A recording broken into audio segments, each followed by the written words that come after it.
If things are falling apart for no reason, you're not unlucky, you're a target. When misfortunes pile up and relationships collapse without explanation, it is rarely just a string of bad luck. It is often a targeted strike from the unseen realm. The Bible warns us clearly in Ephesians 6:12, "For we wrestle not against flesh and blood, but against principalities, against powers, against the rulers of the darkness of this world."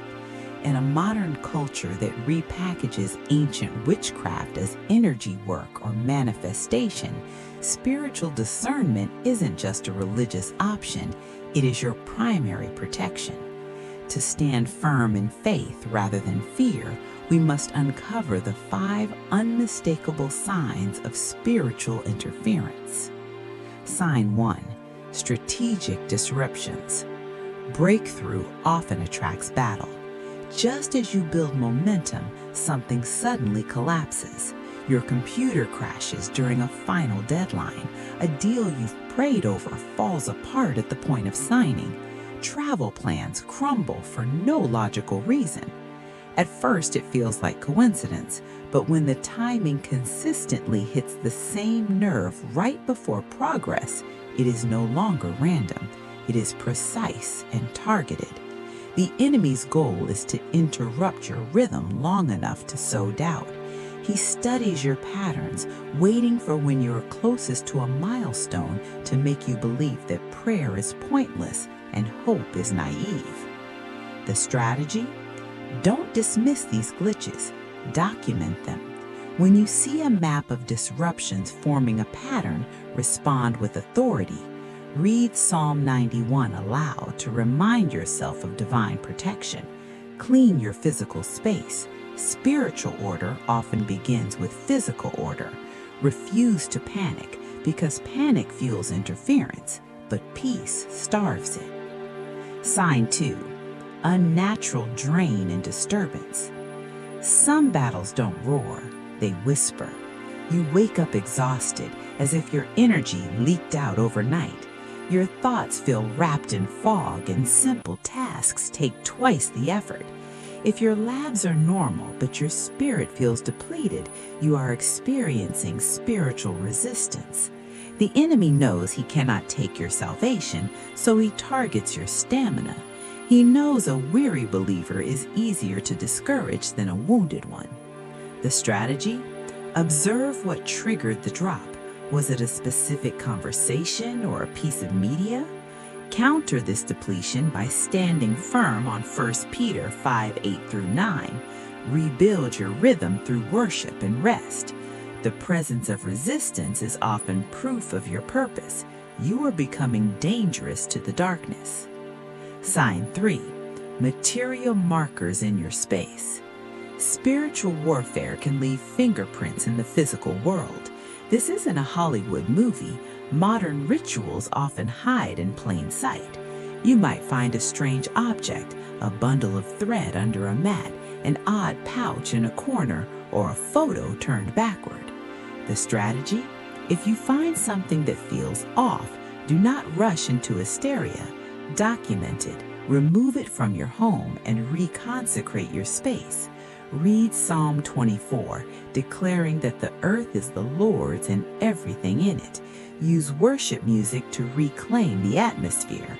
Light does not argue with darkness, it simply replaces it.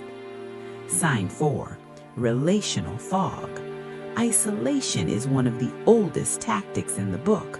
When the enemy cannot stop your purpose, he tries to separate you from those who strengthen it. Relational fog turns harmony into static. Messages go unanswered, and trusted friends suddenly act distant. The strategy? Trace the timeline of the tension. Once you name the fog, you can clear it. Instead of withdrawing, which is exactly what the enemy wants, reconnect through honest, face-to-face communication. Pray for unity as Jesus did in John 17. True strength doesn't build walls, it builds bridges. Sign 5: intuitive alerts and heaviness. There are moments when the air itself feels heavy, or your spirit tightens before your mind can explain why. You may experience unsettling, repeating dreams. These are signals, but you must test the source. 1 John 4:1 commands us to test the spirits. God's alerts lead to prayer and clarity. The enemy's alerts lead to panic and paralysis. The strategy: declare Christ's lordship over the atmosphere.